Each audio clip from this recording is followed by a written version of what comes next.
नात्याचे गोड बंधन रेशमाच्या धाग्यांनी अधिक समृद्ध करणारा सण म्हणजे रक्षाबंधन. रक्षाबंधन म्हणजे बहीण भावाच्या प्रेमाचं बंधन.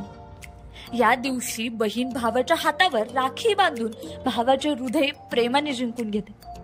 हा सण म्हणजे पराक्रम, प्रेम, साहस किंवा संयमाचा संयोगच होय. जगातील सर्व नात्यांमध्ये बहीण भावाचं प्रेम हे निस्वार्थ आणि पवित्र असतं. पण राखीचा हा सण नेमका केव्हापासून सुरू झाला आणि हा का साजरा केला जातो, चला जाणून घेऊ. तर पुराणानुसार एकदा राक्षसांनी देवांवर हल्ला केला. देवांच्या सेनेचा राक्षसांकडून पराभव होऊ लागला आणि देवराजांच्या पराभवामुळे देवराज इंद्रांची पत्नी शची ही भयभीत झाली आणि ती इंद्रदेवांचा जीव कसा वाचवता येईल या प्रश्नात पडली. बराच विचार करून शचीने तपश्चर्या सुरू केली. यातून एक संरक्षणात्मक सूत्र प्राप्त झालं आणि शचीने हे रक्षासूत्र इंद्रांच्या मनगटांवर बांधलं. योगायोगाने तो श्रावण पौर्णिमेचा दिवस होता. रक्षा सूक्ष्म बांधल्याबरोबर देवाची शक्ती वाढली आणि ते राक्षसांवर विजय मिळवण्यात यशस्वी झाले.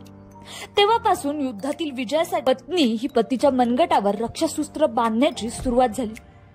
पण द्वापर युगात जेव्हा भगवान श्रीकृष्णाने शिशुपालला मारण्यासाठी सुदर्शन चक्राने आक्रमण केलं, तेव्हा शिशुपालचा वध केल्यावर ते चक्र पुन्हा श्रीकृष्णांच्या बोटात आलं.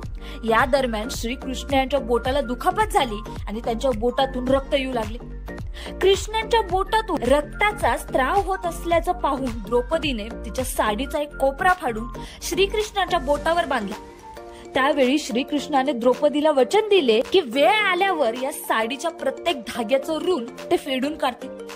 पुढे जेव्हा द्रौपदीचं वस्त्रहरण करण्यात आलं तेव्हा श्रीकृष्ण यांनी द्रौपदीचं रक्षण केलं.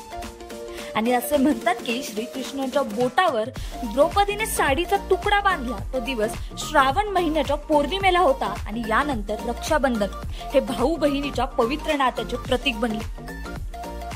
आणि यामुळे आपण सर्वजण रक्षाबंधन साजरं करतो.